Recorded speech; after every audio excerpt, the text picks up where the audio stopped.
Good morning दोस्तों। मैं अपने चैनल टारगेट एक्सप्रेस पे आपका स्वागत करता हूं। आज हम बात करने वाले हैं जनरल साइंस के बहुत ही बेहतरीन और मोस्ट इम्पॉर्टेंट क्वेश्चंस के बारे में। ठीक है दोस्तों, और ये क्वेश्चन हर एक एग्ज़ाम के लिए महत्वपूर्ण होने वाले हैं। ठीक है, बात कर लूँ कि ये क्वेश्चन कहाँ कहाँ आ सकते हैं। तो पहले बात तो कि ये जो क्वेश्चन है यूपी पुलिस, बिहार पुलिस, लेखपाल, एनटीपीसी, ग्रुप डी और बीडीओ, ठीक है, और ऐसे कई सारे एग्ज़ाम हैं, ठीक है, जो कि आप गवर्नमेंट एग्ज़ाम की तैयारी कर रहे हैं, ठीक है, जो कि आप देते भी हैं। तो ऐसे कई सारे दोस्तों एग्ज़ाम हैं जो कि उन एग्ज़ामों में यह बहुत ही बेहतरीन तरीके से पूछे जाते हैं। ठीक है दोस्तों, बता दूं कि जो क्वेश्चन है एक तरह से यूपी पुलिस के द्वारा रिलेटेड अत्यधिक है। ठीक है, और आप किसी भी एग्ज़ाम की तैयारी कर रहे हो, दूसरी बात यह है कि आप किसी भी एग्ज़ाम की तैयारी कर रहे हो तो जनरल नॉलेज और मेरी 3 क्लास स्पेशल चल रही है फ़िलहाल के तौर पे। जब भी इनकी जो पार्ट है कंप्लीट होते हैं उसके बाद मैं आपके लिए रीजनिंग और मैथ या हिंदी में से एक चीज़ लेके आऊँगा, रीजनिंग हिंदी या रीजनिंग मैथ। ठीक है, तो उनकी भी 35 क्लास होगी। ठीक है, देखिए हर एक, देखिए मैं 3 क्लास फ़िलहाल में चला रहा हूँ, जिससे कि करंट अफेयर्स तो कंटिन्यू चलता रहेगा। ठीक है, जैसे कि मैंने करंट अफेयर्स में पहले ही बता दिया कि जो करंट अफेयर्स यदि किसी दिन बाय द वे कंटिन्यू नहीं रहे तो वह क्यों नहीं रहे, क्यों कंटिन्यू नहीं रहे, इसके लिए मैंने आपको एक स्पेशल रीज़न भी दिया हुआ है, क्योंकि हर एक दिन का करंट अफेयर्स इम्पॉर्टेंट नहीं होता है। अब क्यों नहीं होता है ये भी बता देता हूँ। देखिए जैसे कि नॉर्मल कहीं पे फूल चढ़ाया गया, ठीक है, और कहीं पे ऐसी बात हो गई कि ठीक है, मतलब नरेंद्र मोदी जी ने ये कर दिया, तो क्या मैं फूल वाली घटना को लाना ज़रूरी है? क्या वो आ सकती है? तो दोस्तों 100% फूल वाली घटना नहीं आएगी, लेकिन वो मोदी जी वाली घटना तो आ ही सकती है। तो मैं क्या करता हूँ कि मोदी जी वाली घटना को नोट डाउन करता हूँ। ठीक है, उसका जो भी उस दिनों में जो कि बीच गैप में मान लीजिए कि 2 दिन का गैप है, उन दोनों गैप में से जो जो भी इम्पोर्टेंट क्वेश्चन बनते हैं, ठीक है, जैसे कि 10 क्वेश्चन में से केवल 2 इम्पोर्टेंट पढ़ने हैं, ठीक है, उन 2 को ले लिया। फिर अगले दिन के 10 में से 2 पढ़ने, उन 2 को ले लिया। अगले दिन के सारे इम्पोर्टेंट हैं, ठीक है।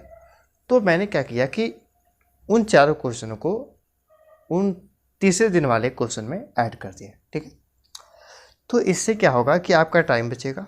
दूसरी बात कि आपको केवल इम्पॉर्टेंट क्वेश्चन ही मिलेंगे। ठीक है, मैं आपको पहली बात तो बता दूं कि बकवास नहीं पढ़ाऊंगा। ठीक है, जो पढ़ाऊंगा अच्छा पढ़ाऊंगा। ठीक है, और कोई भी ऐसे क्वेश्चन नहीं, ठीक है, मतलब कुछ भी ला के दे दूँ आपको, आप देखिए। ठीक है, तो सिंपल है, ये सब टाइम पास है।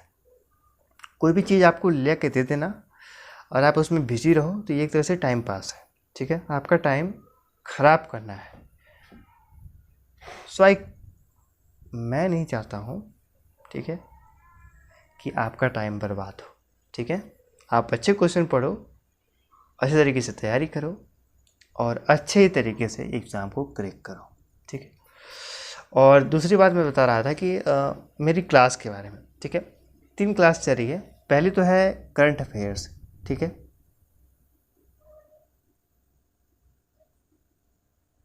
अच्छा, दूसरी कौन सी है तो वो है जनरल नॉलेज। ठीक है, और तीसरी कौन सी है वो है साइंस।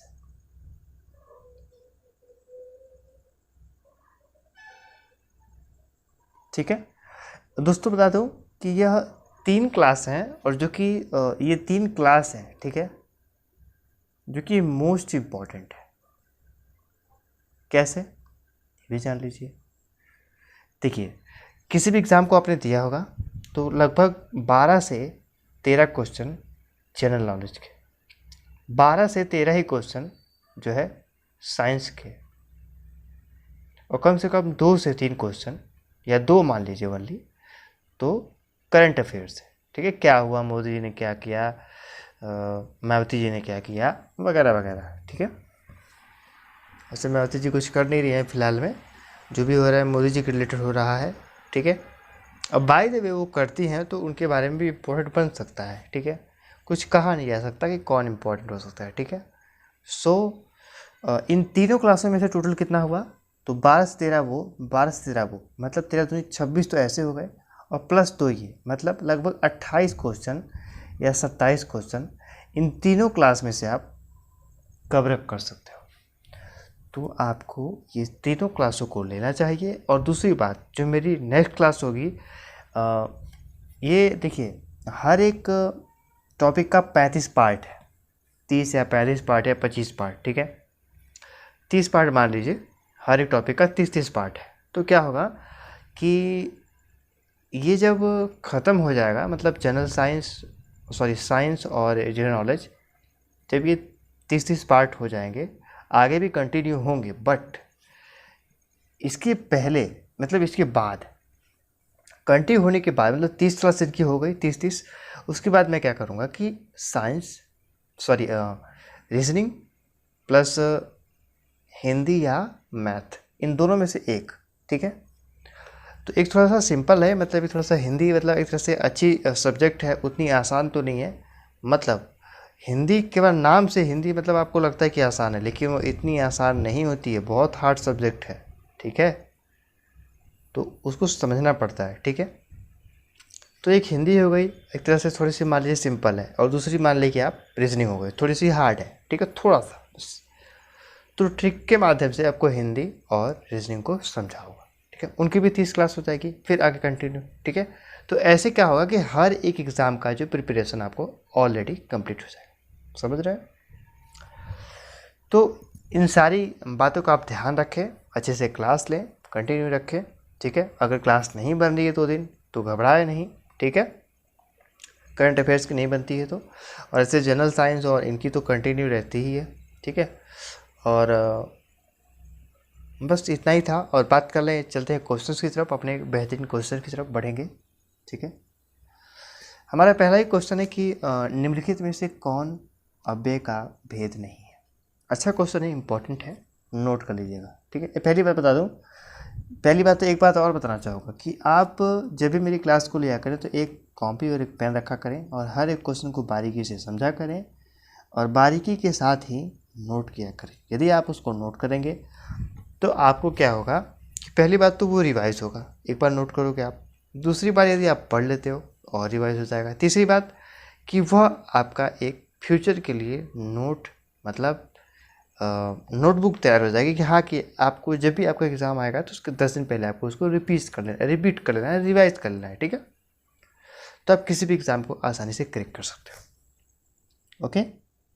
अब कोई बात नहीं होगी, केवल टॉपिक के बारे में बात होगी, ठीक है। तो इसमें बोला है कि निम्नलिखित में से कौन सा अव्यय का भेद नहीं है, तो वो है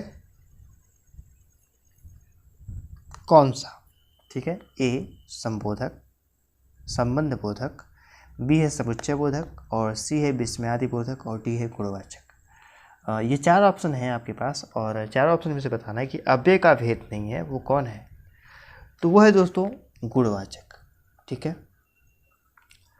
गुणवाचक एक ऐसा शब्द है जिसमें अव्यय का भेद नहीं होता है, ठीक है। उस पर डायरेक्ट गुण को दर्शाया गया था, ठीक है। जैसे कि राधा एक अच्छी सिंगर है, ठीक है। तो इसमें राधा के जो है, राधा के गुण को दर्शाया गया है। राधा क्या है, एक अच्छी सिंगर है, लाइक अच्छी सिंगर, यही उसका गुण है, ठीक है। क्या है, अच्छी सिंगर, ठीक है। तो डायरेक्टली इसे गुण को दर्शाया गया है, ठीक है। तो ये समझ गए होंगे। हम अगले क्वेश्चन की तरफ बढ़ेंगे।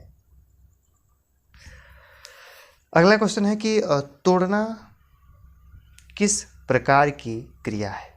सहायक, प्रेरणार्थक, अनेकार्थक, द्विकर्मक।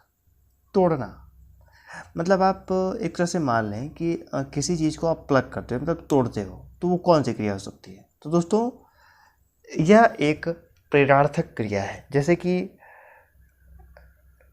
तुम जाओ फूल तोड़ लाओ, ठीक है, या तुम फूल तोड़ते हो, ठीक है।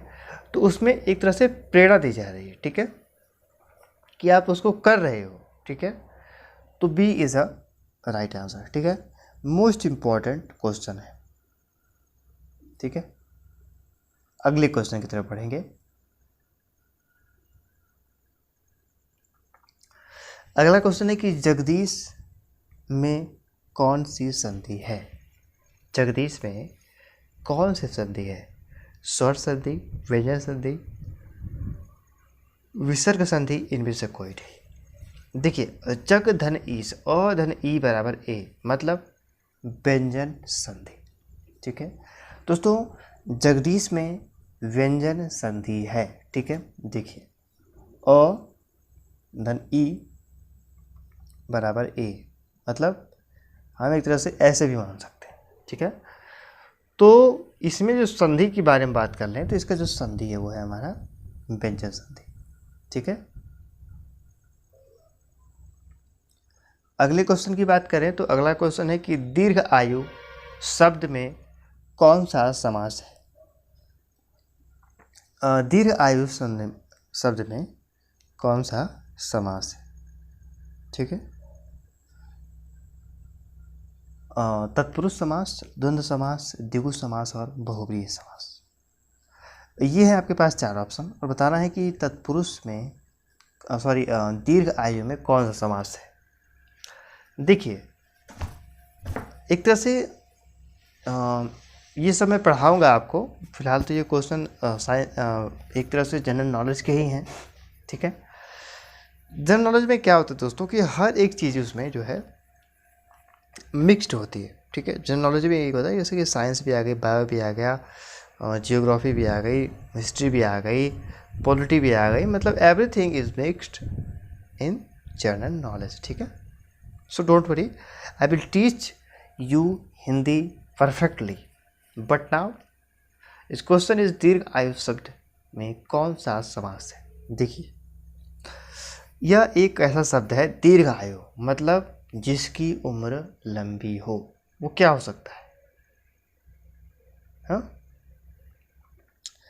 एक तरह से तीसरे आदमी की बात करी जा रही है। ठीक है, जिसकी उम्र लंबी हो, मतलब कि बहुत लंबी हो, एक तरह से मान लें, तो उसको एक तरह से अलग पार्ट में रखा जाएगा, एक तरह से अलग एरिया में रखा जाएगा। ठीक है, तो इसका सही आंसर है दोस्तों बहुब्रीहि समास है। ठीक है, कौन सा आंसर है? बहुब्रीहि समास। जब भी किसी थर्ड पर्सन की बात हो और उस वर्ड से आपको थर्ड पर्सन की जो है कि अभ्यास हो कि हाँ, इस तरह से आप थर्ड पर्सन को देख पा रहे हैं। ठीक है, जैसे कि एक एग्जांपल और देता हूँ, चक्रपणि। चक्रपणि मतलब चक्र को धारण करने वाला कौन हो सकते हैं? चक्र को कौन धारण करते हैं? विष्णु जी। ठीक है, तो विष्णु जी एक थर्ड पर्सन है। ठीक है, एक चक्रपणि एक नॉर्मल जो भी शब्द है, ठीक है, उससे आपको तीसरी प्रक्रिया जो है वह दिखाई दे पड़ रही है, वो तीसरे पर्सन का जो है निर्माण हो रहा है। ठीक है, तो वो कौन सा है? तो वो है विष्णु जी। और अगर किसी तीसरे पर्सन का निर्माण होता है किसी एक शब्द से, तो वह बहुब्रीहि समास होता है हमेशा। याद रखिएगा, इम्पोर्टेंट क्वेश्चन है। ठीक है, मोस्ट। अगले क्वेश्चन की हम बढ़ेंगे तरफ। अगला क्वेश्चन है कि आंख की पर्यायवाची नहीं है। अब आंख की बात कर लें तो आंख की जो है कौन सा ऐसा शब्द है जो कि इसमें से, इन चारों में से, जो कि आंख की पर्यायवाची नहीं है? आपने कहीं न कहीं आपने इन चारों वर्डों को सुना होगा। यदि आपके गांव में रामायण होता होगा, यदि आप उसको पढ़े होंगे, तो इन चारों वर्डों का अत्यधिक आपको समझ होगी। ठीक, गांव में है तो रामायण तो होता ही होगा। चलिए वो सब बात छोड़िए, बात कर लें टॉपिक की। तो आँख की जो पर्यायवाची है वह रुधिर नहीं होती है। रुधिर मतलब क्या होता है दोस्तों, पता है? खून होता है, ब्लड। ठीक है, खून एक तरह से। ठीक है, ब्लड होता है। ठीक है, इसकी जो पर्यायवाची है वह रुधिर नहीं है। तो आँख की पर्यायवाची 3 दी गई है, याद रख लीजिएगा। चक्षु, नयन, लोचन। ठीक है। चक्षु, नयन, लोचन यह आँख की पर्यायवाची है, लेकिन रुधिर पर्यायवाची नहीं है। ठीक है, चलिए, इम्पॉर्टेंट है, ये सिंपल भी है, आपको याद भी होगा। चलिए अगले क्वेश्चन की बात करें तो अगला क्वेश्चन है कि मणिपुर विश्वविद्यालय ने अप्रैल 2013 में निम्नलिखित में से किस देश की संख्या के साथ आंतरिक शिक्षा कार्यक्रम के क्षेत्र में समझौता किया? तो है अमेरिका, बी है श्रीलंका, सी है चीन और डी है नेपाल। ये 4 ऑप्शन है आपके पास और 4 ऑप्शन में से आपको बताना है कि मणिपुर विश्वविद्यालय ने अप्रैल 2013 में किस देश के साथ समझौता किया था। इम्पोर्टेंट है और 2013 की बात है तो एक तरफ से आप इसको अगर नहीं भी याद रखेंगे तो कोई भी बात नहीं है, लेकिन याद रखेंगे तो आपके लिए बेहतर ही होगा। तो बात कर लें कि किस देश के साथ हुआ था, तो वो है चीन के साथ। ठीक है, चीन मतलब चाइना। ठीक है, जिसने फिलहाल में कोरोना वायरस का जन्मदाता कहा जाता है। ठीक है, चलिए यहाँ पे कोरोना वायरस की बात नहीं हो रही है, तो हमने जो बात हुई है वो है चीन के साथ जो है मणिपुर विश्वविद्यालय ने 2013 में आंतरिक शिक्षा कार्यक्रम के क्षेत्र में समझौता किया था। ठीक है, तो सी इज अ राइट आंसर। बढ़ेंगे हम अपने अगले क्वेश्चन की तरफ। अगला क्वेश्चन है कि पिछले दिनों सर्वोच्च न्यायालय के मुख्य न्यायाधीश असहमत करीम ने शिलांग में मेघालय उच्च न्यायालय का उद्घाटन किया। इस उच्च न्यायालय के मुख्य न्यायाधीश का नाम क्या था? दोस्तों एक तरह से मान लें कि ये जो न्यायाधीश थे वह कौन थे, ये आपको बताना है। ठीक है, अच्छा क्वेश्चन है, बताइए वो न्यायाधीश कौन थे?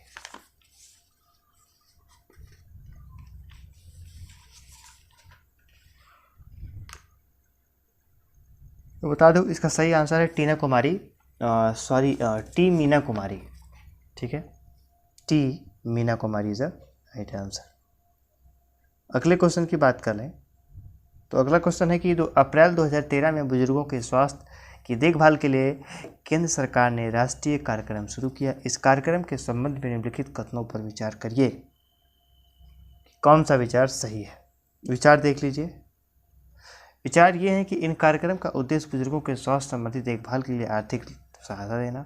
दूसरा है कि इस कार्यकाल के समय अंतर्गत देश के विभिन्न भागों में 30 बिस्तरों वाले क्षेत्रीय जरा रोग केंद्र की स्थापना की जाए। और तीसरा है उपरोक्त सही, मतलब दोनों के दोनों ऑप्शन सही है। ठीक है, ये है आपका कथन, और कथन के हैं 4 ऑप्शन, केवल एक सही है, 2 सही है, एक दोनों सही है, एक कहना 2 दोनों गलत है। दोस्तों इसका सही आंसर है केवल पहला ही सही है। पहला क्या है? और पहला ये है कि इन कार्यक्रम का उद्देश्य बुजुर्गों को स्वास्थ्य संबंधी देखभाल और उनकी आर्थिक मदद करना है।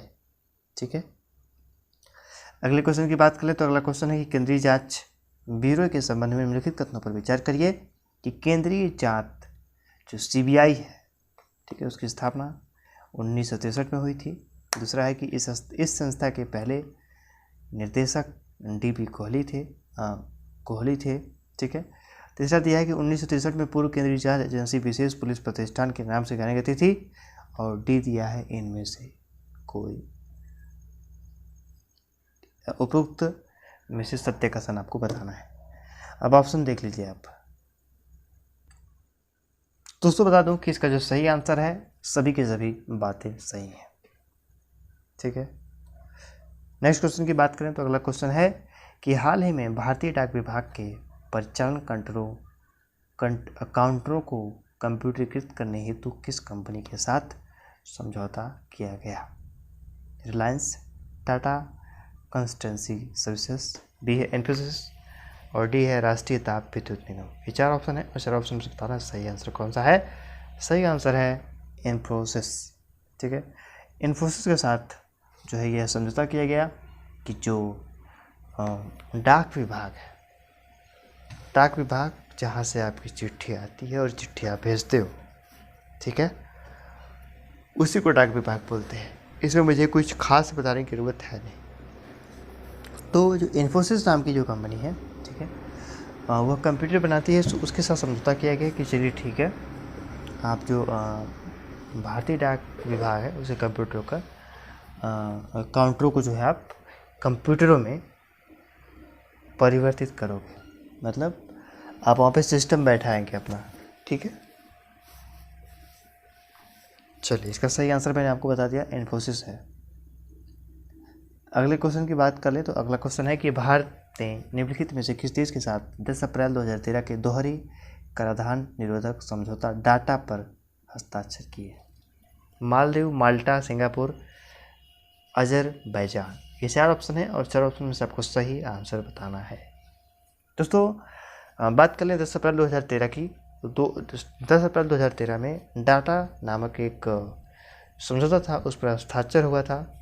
तो वह हस्ताक्षर हुआ था अजरबैजान के साथ, ठीक है।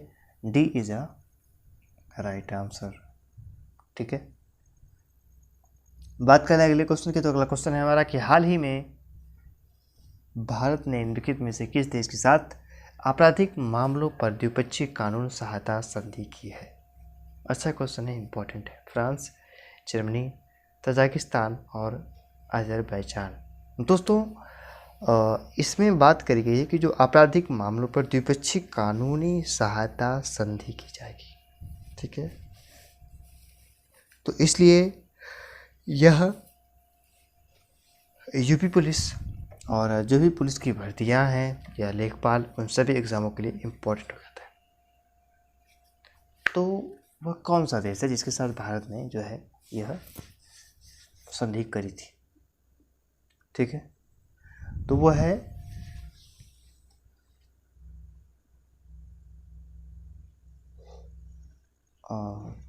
अजरबैजान, ठीक है।